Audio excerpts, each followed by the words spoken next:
Ernakulam north പറവൂരിൽ excise ഉദ്യോഗസ്ഥന്റെ വീട്ടിൽ അബ്കാരി case പ്രതിയുടെ അതിക്രമം. കാറിന്റെ ബോണറ്റുകളും ജനൽ ചില്ലുകളും പ്രതി രാകേഷ് തകർത്തു. ആക്രമണത്തിൽ എക്സൈസ് പ്രിവന്റീവ് ഓഫീസറുടെ ഭാര്യയ്ക്ക് പരിക്കേറ്റു.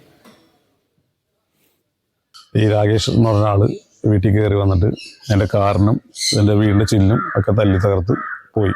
പിന്നെ രാത്രി 11 മണിയായപ്പോൾ വന്നു. അപ്പോഴും ഇതുപോലെ ചില്ലറിഞ്ഞപ്പോൾ പോലീസുകാരെ വിളിച്ച് പോലീസ് വണ്ടി വന്നു. പിന്നെ 1 മണിക്ക് വന്നു. പിന്നെ രാത്രി 2 മണിക്ക് വന്നിട്ടാണ് വീണ്ടും ഇതുമായുള്ള അതിക്രമങ്ങൾ ചെയ്തേക്കുന്നത്. ഇത് ചെയ്യാൻ കാരണം ഞാൻ പുള്ളിയുടെ കേസ് 1 തവണയും 2 തവണയായിട്ട് എടുത്തിട്ടുണ്ട്. പറവൂർ സർക്കിളിലിരിക്കുന്ന സമയത്ത് 1-2 തവണ പുള്ളിയുടെ കേസ് എടുത്തിട്ടുണ്ട്. ഒരു കേസിൽ പുള്ളി റിമാൻഡിൽ പോയതാണ്. എൻ്റെ വീടിൻ്റെ ഒരു 5 വീടിന് അപ്പുറമുള്ള ഒരാളാണ് ഇയാൾ. ശരൺ കൂടുതൽ വിവരങ്ങളുമായി കൊച്ചിയിൽ നിന്ന്. ശരൺ, എന്താണ് ഈ സംഭവത്തിന്റെ വിശദാംശം? ഈ പ്രതിയായ രാകേഷിനെതിരെ അനധികൃത മദ്യവിൽപ്പനയ്ക്ക് നേരത്തെ 2 കേസുകൾ രജിസ്റ്റർ ചെയ്തിരുന്നതാണ്. അങ്ങനെ എക്സൈസ് രജിസ്റ്റർ ചെയ്ത 2 കേസുകളുടെ വൈരാഗ്യത്തിലാണ് ഇയാൾ ഇന്നലെ ഈ വീട്ടിലേക്ക് എത്തുകയും അതിക്രമം കാട്ടുകയും ചെയ്തിരിക്കുന്നത്. അതിന്റെ ദൃശ്യങ്ങളാണ് നമ്മൾ കാണുന്നത്. അതിൽ കൃത്യമായി തന്നെ കാണാൻ കഴിയുന്നുണ്ട്. ഇന്നലെ വൈകിട്ടോടുകൂടി ഇയാൾ അവിടേക്ക് എത്തുന്നു. അതിനുശേഷം കാർ പോർച്ചിൽ കിടക്കുകയായിരുന്നു. വീടിന്റെ കാർ പോർച്ചിൽ കിടക്കുകയായിരുന്ന കാറിന്റെ ബോണറ്റ് കരിങ്കല്ല് കൊണ്ട് ഇടിച്ചു തകർക്കുന്നു. അതിനുശേഷം ജനൽ ചില്ലും അടിച്ചു തകർത്തു.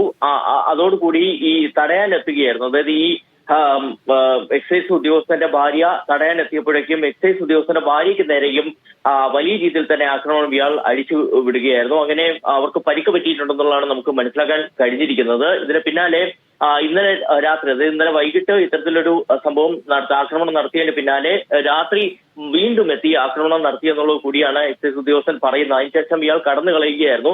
രാത്രി നോർത്ത് പറവൂർ പോലീസ് ഇയാളുടെ വീട്ടിൽ നിന്നാണ് കസ്റ്റഡിയിൽ എടുത്തത്. അതിനുശേഷം ഇപ്പോൾ ചോദ്യം ചെയ്യൽ തുടരുകയാണ്. ഇയാൾ പ്രധാനമായി പറഞ്ഞിരിക്കുന്നത് തനിക്കെതിരെയുള്ള കേസിന് പിന്നിൽ ഈ എക്സൈസ് ഉദ്യോഗസ്ഥനാണ്. അതിന്റെ പേരിലാണ് താൻ വീട്ടിലെത്തി അതിക്രമം കാട്ടിയെന്നുള്ളതാണ്. ഇയാൾക്കെതിരെ BNS 324, 329 അടക്കമുള്ള വകുപ്പുകളാണ് ചുമത്തിയിരിക്കുന്നത്. വീട്ടിൽ അതിക്രമിച്ച് കടന്നതിനും ഭീഷണിപ്പെടുത്തിയതിനും ഒപ്പം ഭീഷണിപ്പെടുത്തിയതിനും അടക്കമുള്ള വകുപ്പുകളാണ് ചുമത്തിയിരിക്കുന്നത്. ശരി.